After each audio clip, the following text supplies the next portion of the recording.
Metcalf is in his prime. Davante Adams isn't.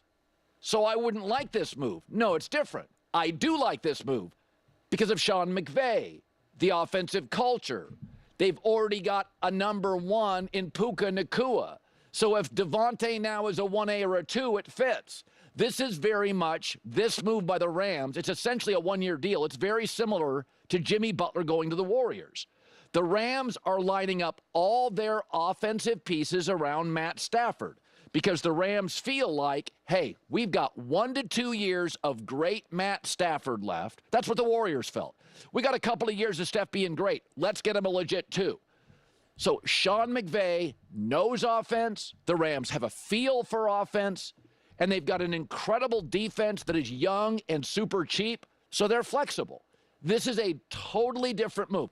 And that's why I wanted to juxtapose the Steelers' move, which feels like a desperate Hail Mary to solve an ailing offense, and the Rams' move, which feels like a very substantive 1, maybe 2-year deal to line up in an excellent offensive culture with Sean McVay and Matt Stafford. That's the difference. Remember, the Rams have said publicly, we're moving off Cooper Kupp. And now I don't know if Davante is in his prime. I think he's probably just left the prime. He's definitely not twilight. So he's somewhere in between prime and twilight. But in the last 3 years, Davante Adams is tied for second in the NFL in touchdowns for wide receiver. That's with Derek Carr, Gardner Minshew, Aiden O'Connell, and Aaron Rodgers off an Achilles surgery. So this is a very good fit. In fact, if you look at the Rams, they made another receiver move this weekend that it's a tell. They're telling you what they're trying to do. They re-signed to a 1-year deal Tutu Atwell, who's been a little bit of a semi-bust. Why did they do that? And they even paid him $10 million for 1 year because they're telling you, this next year, we think we can win a Super Bowl. So why bring in a young receiver when we got Davante, Puka, Tyler Higbee, the excellent tight end, probably a B-plus tight end, running back, O-line set. They re-signed their left tackle. They're going for the Super Bowl because the Rams and McVay are thinking in a snowstorm against the best team in the league on the road in Philly, we're at the 13-yard line looking to go in with a tying touchdown. PAT wins it, and we're going to the NFC Championship. So this is a classic example. DK Metcalf to a huge long-term deal to the Steelers feels desperate. Davante Adams essentially on a 1-year deal to McVay and Stafford feels really smart. So don't confuse the two. You know, don't confuse the two. A lot of nice cars on the freeway. Some take an exit to a nice neighborhood where they can afford it. Some take an exit to an apartment where they can't. Don't confuse two people driving two nice cars. Okay. Yeah, I mean, I have no desire to compare this to the Pittsburgh Steelers move because it doesn't matter. I don't think Rams fans either care. You know, I think at the end of the day, and this is what we've been kind of saying about the Rams, is that the Rams were significantly better this past season than people realize. And you know, Sean McVay was frustrated about how this season ended because he does feel like he was right there with the Eagles, and understandably so. And that's why I kept saying before, like, moving off Matthew Stafford makes no sense. When there was a kind of the conversation about moving on for Matthew Stafford and getting Aaron Rodgers, I'm like, well, what do you think you can achieve if you think that you're right there and that you're a play away from beating the Eagles and getting the NFC Championship game? Like, why are you going to move on from Stafford and then get Aaron Rodgers, or even you're going to draft a quarterback? Like, I just like didn't see where that logic added. You know, where it added up and made sense. And so now, obviously, that you keep Stafford, right move, and now you bring in a Davante. I mean, yeah, I think it's huge. I think the biggest challenge that that the Rams have is health at this point, because you do have an older Davante and obviously an older Stafford. That's the only question mark. If they stay healthy, boom. They stay healthy, they are good to go. This offense is for real. You know, no doubt about it. I think the biggest issue that the Rams have is their depth in terms of of how they can attack you at a high level. Because we're going to compare the Rams to the Eagles, because obviously the Eagles just won the Super Bowl and they beat them in the playoffs, etc., etc. It's like if AJ goes down, AJ Brown for the Eagles, it obviously significantly hurts them, no doubt about it. But they have such a suffocating run game with Saquon, Davante, Jalen Hurts. Like, they can still get after you. Whereas I think the Rams will definitely be one of the teams where if as long as they are truly healthy and full strength, they're going to give you fits. You're going to be like nervous to face the Rams. But if they're banged up, it'll just really it'll really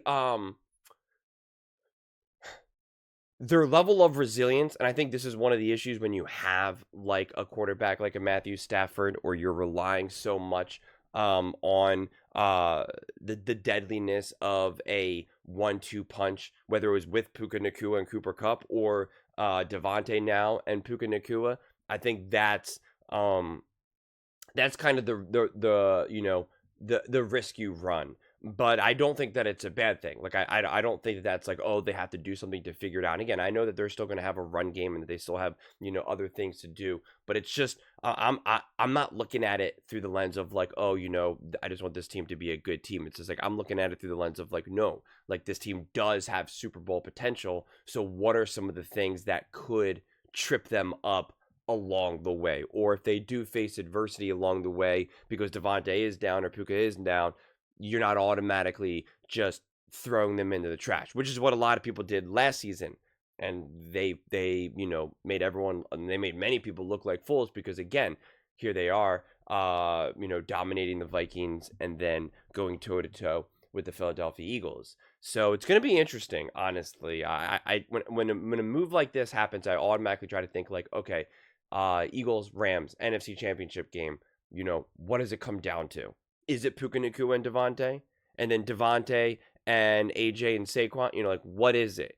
And it's actually kind of interesting to me because the way how my mind kind of immediately processes, and I'm not saying that this is right, but it's just kind of like what my first thought goes to, and then I try to unpack it, is Jalen Hurts, Stafford, and defense, actually. So it's less about Davante. Because when you're having these wide receivers and you're gonna have some of these guys be able to ball, I'm kind of like, where are the differences? Because we know AJ and Davante would ball. There's another grade that the other Davante and Puka Nacua will ball. So then it's just like, what will it come down to?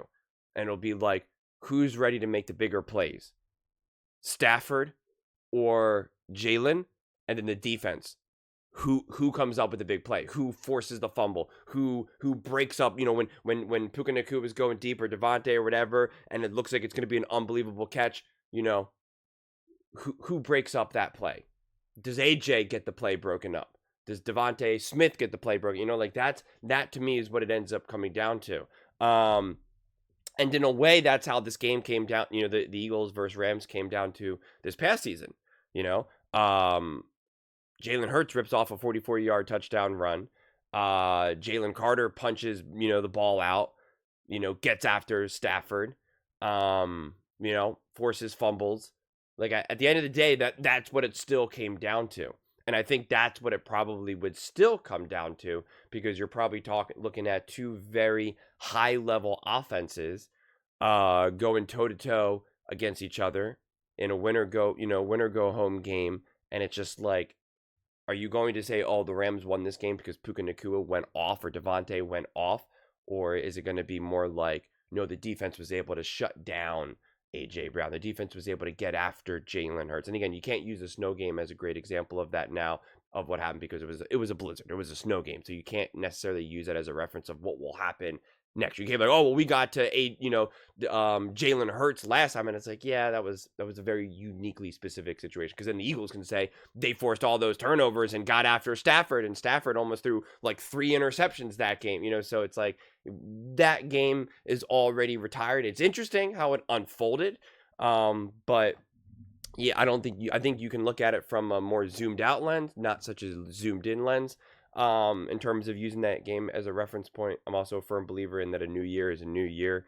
In a lot of ways it's irrelevant, but I guess it's like that's where my mind goes though when I'm thinking at a Rams team. You know, they're building this team. I believe that they are legitimate contenders, and it's just like, you know, what will some of these big games come down to? And you know that it's the benefit of having a Sean McVay and a Matthew Stafford, because you know those types of things are going to be taken. It's like, I know Puka Nacua is going to get the ball. I know, you know, Davante is going to get the ball. Like, I know they're going to be able to put up points and do that, which is why my mind says which defense is going to be able to slow down the opposing offense down. You know, which quarterback is going to be able to really make a big play, whether with their legs, whether with a beautiful throw, you know, whatever it may be. And so, yeah, this is a great move for the Rams. This gives them so much momentum. And like I said, the only thing that I see them like legitimately stopping them is just injury. You know, because you do have a few key pieces, obviously, of course, Stafford just being older, being banged up. And you know, when does that eventually just potentially just break altogether, whether it's this year, next year, or the year after? But they obviously are thinking short term when you're moving forward with Stafford and you're signing deals like this. You are thinking win now. You know, this is it right now.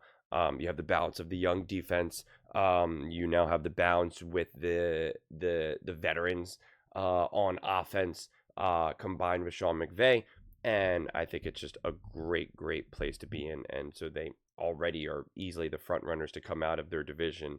And then, you know, there you go, top 4 already in the NFC, and we're just getting started. But those are just my thoughts. I'd absolutely love to hear yours. What do you guys all think about the Los Angeles Rams signing Davante Adams? You know, does this make them title contenders? Yes, it does. Let me know in the comments below. I read every single comment. It's whether you agree with me or disagree with me. Either way, let's get in some discussions. Let's get in some fights. But ultimately, let's just have some fun. And please do consider subscribing. We are building an amazing community here, and I absolutely love to see you part of it. I want to build something that we all genuinely feel connected to. Something that we're really excited to be part of. I think we're well on our way to doing it. And please don't forget to give this video a thumbs up, as it really does help with the visibility and the algorithm. Thank you so much. See you next time.